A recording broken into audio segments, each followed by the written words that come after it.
Good morning students, welcome to my channel dreams make real. बच्चों, आज मैं आप लोगों के लिए 10th क्लास की हिंदी की कार्यपत्रक नंबर 72 जिसकी डेट 28 दिसंबर 2020 रहेगी। और इस कार्यपत्रक में हम साना साना हाथ जोड़ी इसका भाग 2 पढ़ेंगे, जो हम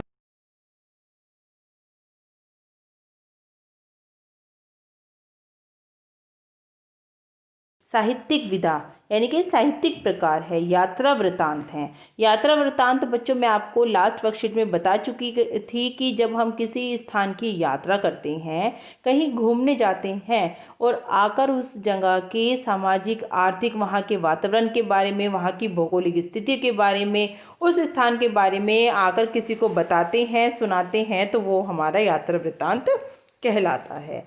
किसी स्थान की यात्रा करना, यात्रा के दौरान पहुंचने का साधन, उस स्थान की भौगोलिक स्थिति, सामाजिक स्थिति, आर्थिक और सांस्कृतिक परिवेश का जब हम वर्णन करते हैं तो वो हमारा यात्रा वृत्तांत कहलाता है।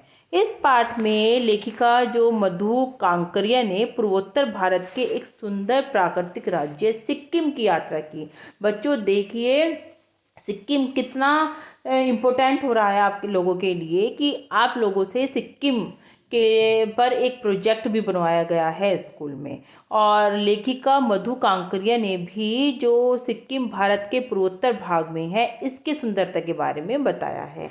वहाँ की भौगोलिक स्थिति, सामाजिक, आर्थिक और सांस्कृतिक परिवेश का सुंदर वर्णन उन्होंने किया है। किसने? मधु कांकरिया ने। आइए अब इस पाठ को हम आगे जानते हैं। जगह जगह गहराइए पाइन और धूपी के खूबसूरत नुकीले पेड़ों का जायजा लेते हुए हम पहाड़ी रास्तों पर आगे बढ़ने लगे कि एक जगह दिखाई दी। कतार, कतार मतलब लाइनों में लगी सफ़ेद सफ़ेद बौद्ध पताकाएं, किसी ध्वज की तरह लहराती, शांति और अहिंसा की प्रतीक। ये पताकाएं जिन पर मंत्र लिखे हुए थे। बच्चों, सिक्किम में लोग क्या करते थे?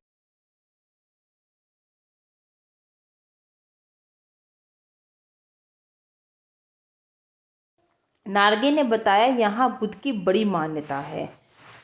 जब भी किसी बुद्धिस्ट की मृत्यु होती है तो उसकी आत्मा की शांति के लिए शहर से दूर किसी भी पवित्र स्थान पर 108 पताकाएं फहरा दी जाती हैं। और इतना ही नहीं, इन्हें उतरा नहीं जाता है, ये धीरे धीरे अपने आप ही नष्ट हो जाती हैं।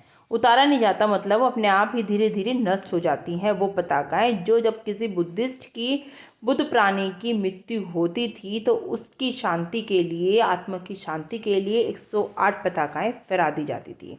कई बार किसी नए कार्य की शुरुआत भी जब वहाँ के लोग करते थे ना, तो तभी भी पताकाएं फहराई जाती थी। बस अंतर इतना होता था कि वो रंगीन होती थी।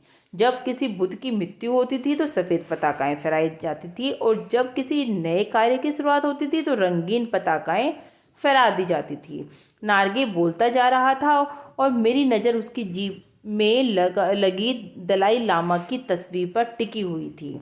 कई दुकानों पर भी मैंने दलाई लामा की ऐसी ही तस्वीरें देखी।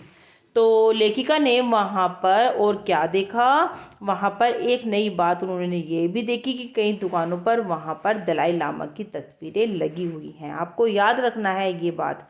तो बच्चों, अब 5 प्रश्न दिए गए हैं और जिनके उत्तर मैं आपके लिए लेकर आई हूँ। देखिए, यात्रा वृत्तांत से आप क्या समझते हैं? किसी स्थान की यात्रा करना, यात्रा के दौरान पहुँचने का साधन, उस स्थान की भौगोलिक स्थिति, सामाजिक, आर्थिक और सांस्कृतिक परिवेश का साहित्यिक रूप में वर्णन करना यात्रा वृत्तांत कहलाता है। यही मैंने इस गद्यांश में ऊपर पढ़ा है और यही बच्चों मैंने ऊपर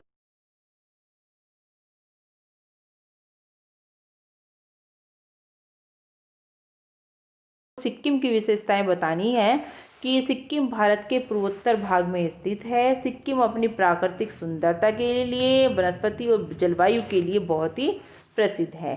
यहाँ के पहाड़, नदी, झरने बेहद खूबसूरत हैं। सिक्किम की राजधानी आपको पता ही है, गंगटोक है, और जिसकी सुंदरता को देखने पर्यटक दूर दूर से आते हैं।